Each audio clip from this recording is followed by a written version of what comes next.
Hello friends, Vishal Chhabra Academy once again welcomes you all. Today we'll take up the chapter last part of the first chapter of class 11th. ठीक है, उसमें आज हम सिर्फ एक छोटा सा पार्ट रहता है टेक्सोनोमिक टूल्स क्या होते हैं और उनको कैसे हम संभाल के रख सकते हैं चीज़ों को, स्पेसिमेंट्स को कैसे स्टोर करके रखा जाता है, इन सारी चीज़ों के बारे में हम पढ़ेंगे. तो हम लोगों के टेक्सोनोमिक टूल क्या होते हैं? Techniques, the procedures and the stored information that are useful in the identification and the classification of the organisms are known as the taxonomic aids. ठीक है, जो टेक्सोनोमी के एड्स होते हैं जो हेल्प करते हैं हमें टेक्सोनोमी को पहचानने में, राइट? तो इसमें हमारा जो फर्स्ट आ जाता है वो आ जाता है herbarium. Herbarium is a place where the dried and the press specimens are mounted on the sheets. उसमें क्या होता है, पहले स्पेसिमेंट्स को ड्राई किया जाता है, फिर प्रेस किया जाता है और फिर उनको शीट्स पे माउंट किया जाता है. और जिन शीट्स पे उनको माउंट किया जाता है उनको हम कहते हैं हर्बेरियम शीट्स. ठीक है, तो इसके लिए हम लोगों को कुछ टूल्स चाहिए होते हैं बिल्कुल प्रोसेस के स्टार्ट करने से. वो टूल्स कौन कौन से होते हैं?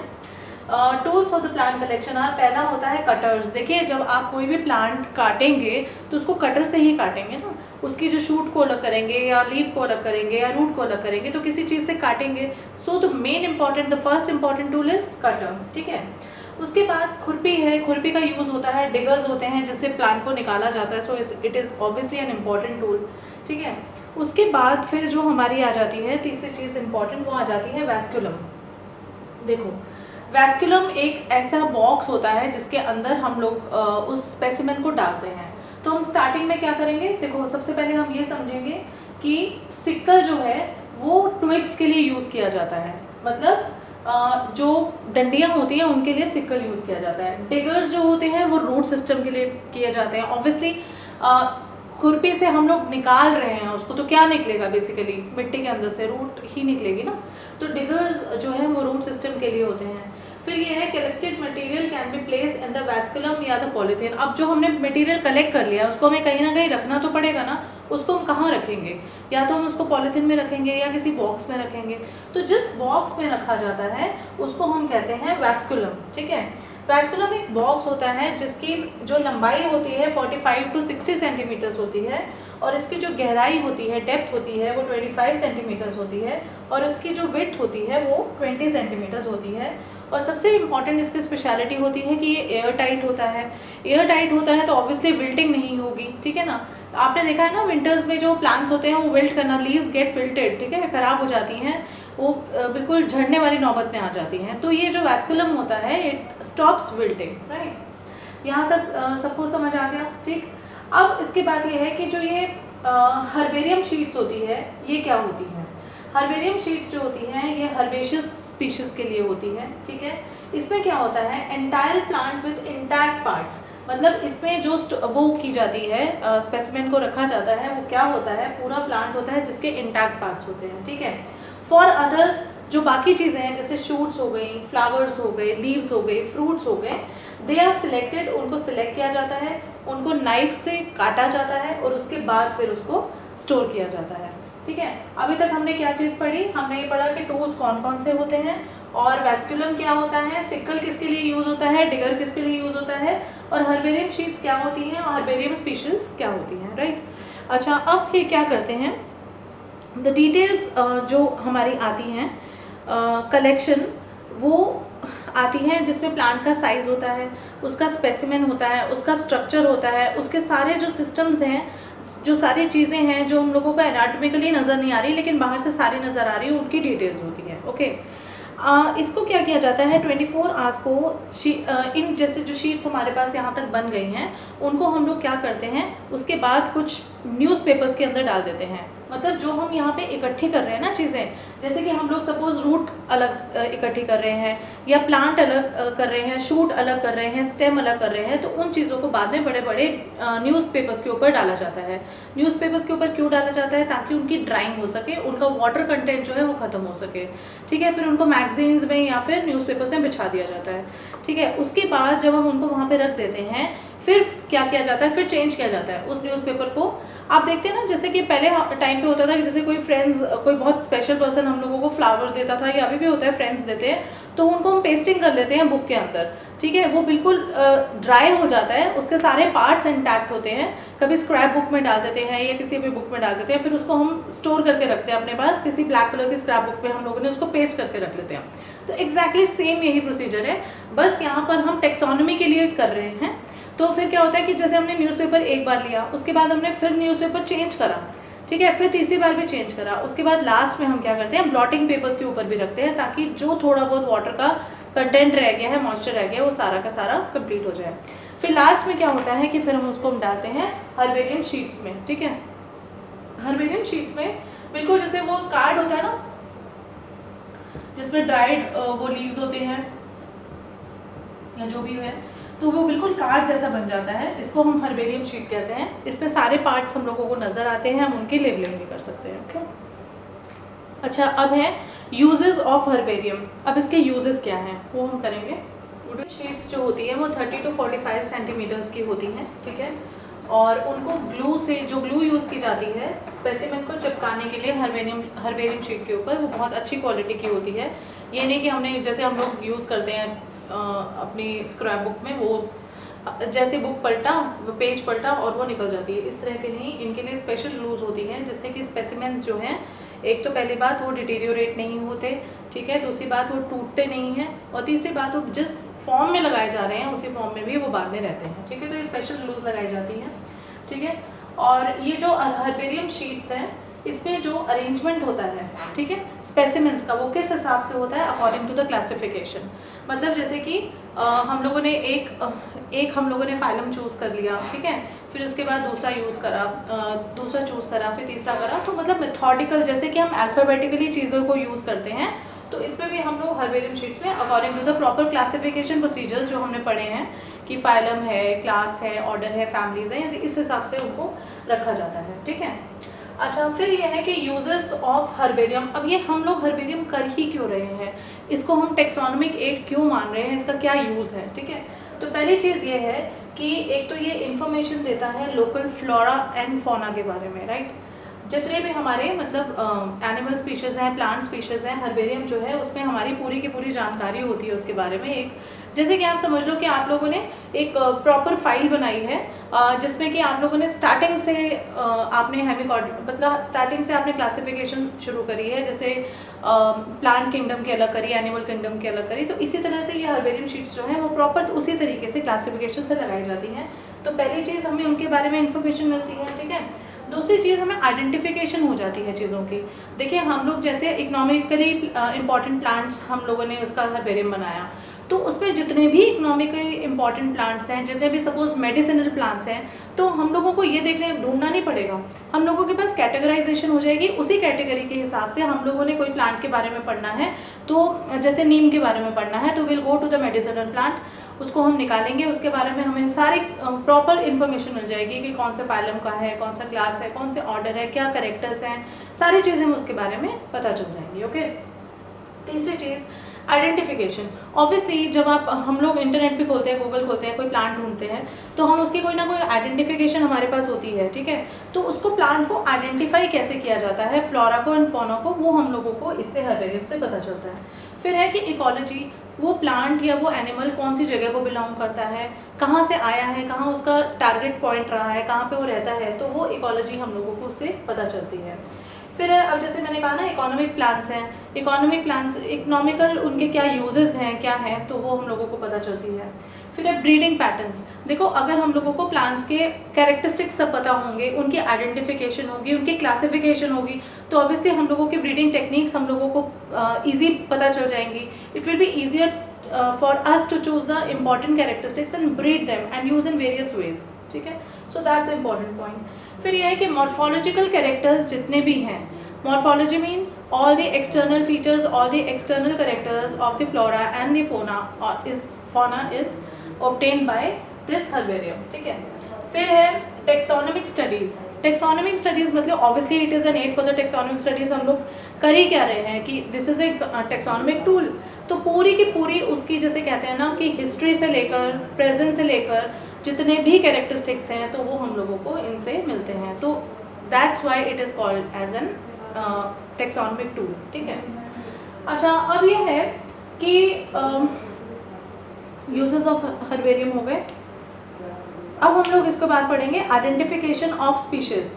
मतलब ये है कि for the identification of species they are all these things. पहला आ जाता है मैनुअल्स, दूसरा आ जाता है फ्लोरास, तीसरा आ जाता है मोनोग्राफ, चौथा आ जाता है कैटलॉग्स और पांचवा आ जाता है कीज। तो आइडेंटिफिकेशन के लिए हमारे पास ये चीज़ें हैं। अब बताओ मैनुअल्स क्या होते हैं। तो मैनुअल्स में हमारे पास क्या आ जाती हैं कि अक्रेंस मैनुअल्स में इट्स अ हैंडी बुक जिसमें कि क्या होता है, किसके बारे में पता चलता है, अक्रेंस के बारे में, कौन सी चीज़ कहाँ है, कलेक्शन के बारे में, और आइडेंटिफिकेशन तो ऑब्वियसली पता चलती ही है। फिर आ जाते हैं फ्लोरास। फ्लोरास से हमें पता चल जाता है कि जो ये स्पेसिमेंस हैं हमारे, ये इनका हैबिटेट क्या है, इनका क्लाइमेट क्या है, इनकी हैबिट्स क्या हैं, इनके चेंजेस क्या हैं, इनके ऑल्ट्रेशंस क्या हैं, वो सब उसमें आ जाता है। फिर आ जाते हैं मोनोग्राफ। मोनोग्राफ जो है वो एक्चुअली इन्फॉर्मेशन देता है उसकी टेक्सॉन के बारे में, उसके बारे में कंप्लीट इन्फॉर्मेशन हम लोगों को मोनोग्राफ में मिल जाती है, ठीक है। और जो कैटलॉग्स होते हैं उसमें होता है कि all the special features of that species, और दूसरी बात रजिस्टर होता है या लिस्ट होती है जिसके अंदर हम लोगों को ब्रीफ डिस्क्रिप्शन दी जाती है उसके बारे में कि भाई इसके क्या क्या फीचर्स हैं, ठीक है। लास्ट में हमारा आता है कीज़। कीज़ जो होती हैं वो हमें टोटल उसके कैरेक्टरिस्टिक्स बताती हैं और उसके जो ऑल्टरनेट्स होते हैं उसके बारे में बताती है कि which are helpful in the identification of the various taxa, जिसमें कि सारे उसके class, order, family, genus, species जितने भी कैरेक्टर्स हैं वो आ जाते हैं, ठीक है। अब हम करेंगे बोटैनिकल गार्डन्स। बोटैनिकल गार्डन्स क्या होते हैं। तो नेक्स्ट जो टेक्सोनोमिक टूल है वो है बोटैनिकल गार्डन। बोटैनिकल गार्डन क्या होते हैं, एक ऐसी जगह है जहाँ पे बहुत सारे प्लांट्स, बहुत सारे जो फ्लोरा हैं वो अलग अलग तरह के होते हैं और उनको हम लोग एक गार्डन के रूप में देखते हैं। They are very beautiful. और जैसे जो फर्स्ट बोटैनिकल गार्डन डेवलप किया गया था वो थियोफ्रास्टस ने किया था, और इसमें इसके इंडियन, चाइनीज़ और रोमन कल्चर उसके अंदर इन्वॉल्व थे, ठीक है।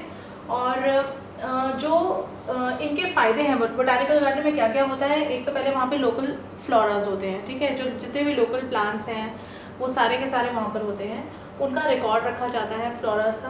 तीसरी बात ये होती है कि सीड्स, उसके सीड्स अवेलेबल होते हैं अलग अलग चीज़ों के, और उनका मटेरियल जो है वो सारा का सारा अवेलेबल होता है। और चौथा इसकी इंपॉर्टेंस ये है कि एंडेंजर्ड स्पीशीज़ जो होती हैं वो भी वहाँ पे बोटैनिकल गार्डन में उनको ग्रो किया जाता है, कल्टिवेट किया जाता है ताकि वो एंडेंजर्ड ना रहें, ठीक है। तो ये सब चीज़ें जो हैं बोटैनिकल गार्डन के अंदर होती हैं। इसके लिए जो इम्पोर्टेंट है ये है, एक तो नेशनल बोटैनिकल गार्डन है लखनऊ में, रॉयल बोटैनिकल गार्डन है लंदन में, इंडियन सब प्योर जो है सिरपुर में है बोटैनिकल गार्डन, और एक है लॉयड बोटैनिकल गार्डन, वो है दार्जिलिंग में, ठीक है। So these are very important botanical garden, आप उनके नाम याद कर लेना। अब हम लोग पढ़ेंगे म्यूज़ियम्स के बारे में। म्यूज़ियम्स क्या होते हैं, आपको भी पता है कि म्यूज़ियम जो एक ऐसी जगह होती है जहाँ पे चीज़ों को हम लोग एग्जीबिशन करते हैं, उनकी अकरेंस को देखते हैं, उनके बारे में स्टडी करते हैं। जैसे स्कूल्स में भी म्यूज़ियम्स होते हैं, कॉलेज में भी म्यूज़ियम्स होते हैं, ठीक है। और बेसिकली जो म्यूज़ियम वर्ड है वो म्यूज़स वर्ड से निकला है और इसका मतलब होता है goddess of arts and sciences.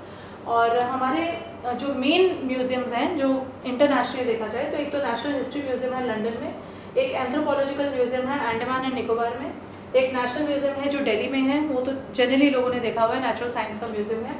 फिर महाराजा सवाई मान सिंह है जयपुर में, और उसके बाद इंडियन म्यूज़ियम है जो कि कोलकाता में है, ठीक है। इन म्यूज़ियम्स को हम स्टडी के लिए भी करते हैं और उसके बारे में कंप्लीट जो डिटेल्स होती हैं हम लोगों को म्यूज़ियम में मिलती है। कॉलेज और स्कूल्स में भी म्यूज़ियम्स पाए जाते हैं, ठीक है। और उसके अलावा कॉलेज और स्कूल्स में जो म्यूज़ियम होते हैं उनमें हमें किन चीज़ों का ध्यान रखना चाहिए।